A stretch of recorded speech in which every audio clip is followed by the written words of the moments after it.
Can I start by repeating what was stated by the Deputy Commissioners of An Garda Síochána this morning, which is I would ask people involved in the protests to cease their protests. They've made their point, government has heard the point that they've made, but it's now clearly the case that considerable damage is being inflicted to Irish people and to the Irish economy. And I'd ask them to stop their protests now. When you look online at present, you can see that many outside actors are seeking to manipulate these people for their own purposes. I see Tommy Robinson in the UK referring to and relying upon these protests to advance his own political measures. So I think we need to recognise that people are being manipulated here and we need to bring an end to these protests. I also want to thank An Garda Síochána for the work that they're doing in respect of policing this matter.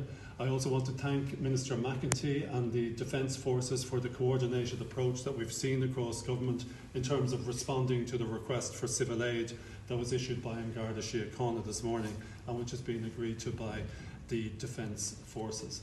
I also think that some people are recognising that this has gone too far. I'm pleased to see that at Foynes now, people recognise that we have to permit chemicals out of the plant for the purpose of ensuring that we have clean water in this country. It's also important that we continue to ensure that fuel is available to the people of Ireland. So I'd ask the protesters to desist from it, and we've issued instructions in respect of that, and An Garda Síochána are prepared for all eventualities that may arise.